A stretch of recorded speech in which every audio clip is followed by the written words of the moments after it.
Subscribe now and press the bell icon. Never miss an update.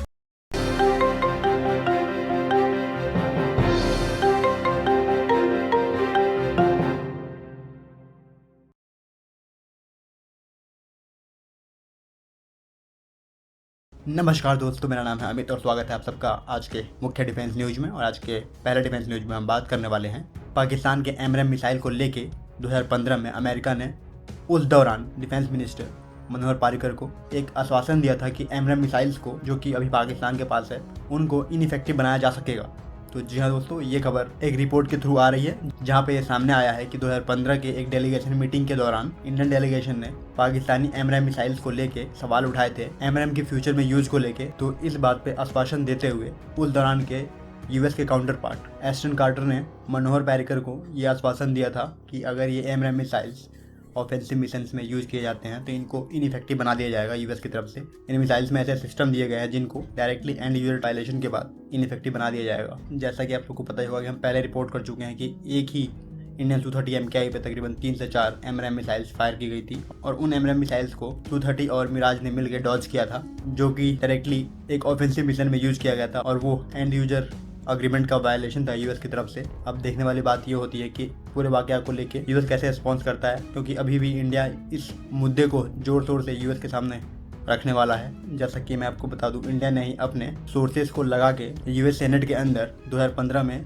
F-16 के block 70 cell को पाकिस्तान के लिए रोक दिया था। उस दौरान तकरीबन 8 ब्लॉक 52 सेल होने थे पाकिस्तान को। उस पे इंडिया ने सक्सेसफुल लॉबी करके उस डील को रोक दिया था, जहां पे यूएस के कुछ सेनेट ने इसके अगेंस्ट वोट किया था कि किसी भी टैक्स पेयर का पैसा इस तरह से सब्सिडी के थ्रू पाकिस्तान को F-16 के सेल में नहीं जाना चाहिए। तो उस दौरान इस तरह की कुछ लॉबी करके इंडिया ने इस डील को रोका था। अब देखने वाली बात ये होती है कि इस नए डेवलपमेंट पे इंडिया कैसे इस मुद्दे को आगे ले जाता है। चलिए बढ़ते हैं आज की दूसरी डिफेंस न्यूज की तरफ। और आज के दूसरे डिफेंस न्यूज में हम बात करने वाले हैं कि इंडियन आर्मी के कुछ ग्रुप्स को दे दिया गया है स्नाइपर राइफल्स। तो जी हाँ दोस्तों, ये खबर इंडियन आर्मी की तरफ से आ रही है, जहाँ पे ANI से बात करते हुए इंडियन आर्मी के ऑफिशियल ने यह बताया है कि इंडियन आर्मी के कुछ जवानों को, जो कि अभी कश्मीर LOC बॉर्डर पे हैं, उनमें से तकरीबन 30 जवानों को स्नाइपर राइफल्स प्रोवाइड कर दिए गए हैं, जो कि सीज फायर वायलेशन को रोकने में कारगर साबित होने वाले हैं। तो जी हाँ दोस्तों, इन स्नाइपर राइफल्स की हेल्प से इंडियन आर्मी के पर्सनल्स डायरेक्टली दुश्मन के सीज फायर वायलेशंस को रोक पाएंगे, उनको टारगेट करके। और इन 30 स्नाइपर राइफल्स में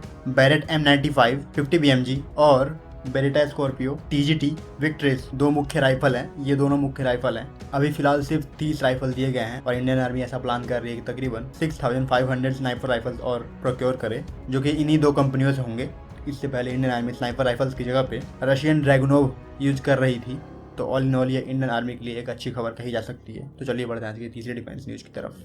और आज के तीसरे डिफेंस न्यूज में हम बात करने वाले हैं 1 फरवरी को बेंगलोर के यमलूर में हुए मिराज 2000 के एक्सीडेंट से कुछ ब्लैक बॉक्स के डेटा निकल के सामने आ रहे हैं। और इस डेटा की माने तो वहाँ पे पायलट का कोई एरर नहीं था, कम्प्लीटली सिस्टम का फेलियर था। तो जी हाँ दोस्तों, जैसा कि आप सब जानते ही होंगे, 1 फरवरी को हुए इस एक्सीडेंट में IAF के 2 पायलट ने अपनी जान गंवाई थी, समीर अब्रोल और सिद्धार्थ नेगी। जैसा कि आप सबको बता दूं, ये मिराज 2000 अपग्रेडेड मिराज 2000 थे, जिन पे रिसेंटली हेल ने अपग्रेड किए थे। और ऐसा बताया जा रहा है कि उस अपग्रेडेशन प्रोसेस में कहीं ना कहीं चूक हुई है हेल से, जिसकी वजह से सॉफ्टवेयर को गलत सिग्नल्स मिले। और जिसका मेन रीजन बताया जा रहा है कि इसकी जो सोल्डरिंग हुई है हार्डवेयर में, उस रॉन्ग सोल्डरिंग की वजह से सॉफ्टवेयर को गलत सिग्नल्स पहुंचे हैं और उस सॉफ्टवेयर कमांड ने कुछ फ्लाइट कंट्रोल सिस्टम को जैम कर दिया, जिसकी वजह से ये एक्सीडेंट हुआ है। जैसा कि हमने उस दिन ही रिपोर्ट किया था कि इस एक्सीडेंट में 2 ऐसे पायलट ने अपनी जान गंवाई है जिनको तकरीबन 10 साल से ज़्यादा का एक्सपीरियंस है मिराज फाइटर्स पे।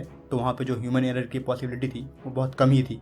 वो पहले दिन ही साफ हो चुका था कि वहाँ पे हेल की कहीं ना कहीं चूक हुई है। तो इस चीज़ को लेकर हेल को और सावधानी बरतने की ज़रूरत है। तो चलिए बढ़ते हैं आज की चौथी डिफेंस न्यूज़ की तरफ। और आज की चौथी डिफेंस न्यूज़ में हम बात करने वाले हैं कि India for the second time boycott करने वाला है चाइना का बेल्ट एंड रोड फोरम। तो जी हाँ दोस्तों, ये खबर बीजिंग से आ रही है, जहाँ पे चाइना ये प्लान कर रहा है कि बेल्ट एंड फोरम का दूसरी बैठक कंडक्ट की जाए। आपको बता दूं, बेल्ट एंड फोरम की पहली बैठक 2017 में कंडक्ट की गई थी, जिसमें इंडिया ने शिरकत नहीं की थी अपने प्रोटेस्ट को लेके CPEC पे। और ये CPEC वही इनिशिएटिव है जो कि इंडिया के पाकिस्तान ऑक्युपाइड कश्मीर से होके जाता है। और इसके प्रोटेस्ट में ही 2017 में इंडिया ने इस बैठक को बाइकआउट किया था। और अब ये खबरें आ रही हैं कि इस बैठक को और बड़े रूप में कंडक्ट करने वाली है चाइना। और इसको लेके इंडिया ने कुछ ऐसे संकेत दिए हैं जिससे साफ हो चुका है कि इस बार भी इंडिया इसे बॉयकॉट करने वाला है। तो जी हाँ दोस्तों, इस बारे में बात करते हुए जब Chinese state media Global Times ने Indian ambassador to China Vikram Misri से पूछा तो उनका ये जवाब था कि कोई भी कंट्री किसी भी ऐसे प्रोजेक्ट को सपोर्ट नहीं करेगा जो कि उस कंट्री के इंटीग्रिटी और सोवरेनिटी पे सवालिया निशान खड़े करता हो। और सीपेक एग्जैक्टली वही चीज़ कर रहा है पीओके से पास होके। तो यहाँ पे उनका साफ साफ इंडिकेशन था इंडिया किसी भी तरह से इस belt and forum initiative BRI के किसी भी मीटिंग में शिरकत नहीं लेने वाला है। जैसा कि आपको बता दूं, इस मीटिंग में इस बार पाकिस्तान के PM इमरान खान भी शिरकत करने वाले हैं। इस पूरे प्रोग्राम पे आप लोगों के क्या थॉट्स हैं कमेंट सेक्शन में जरूर बताओ। वीडियो अच्छी लगी give us a like, don't forget to subscribe. जय हिंद।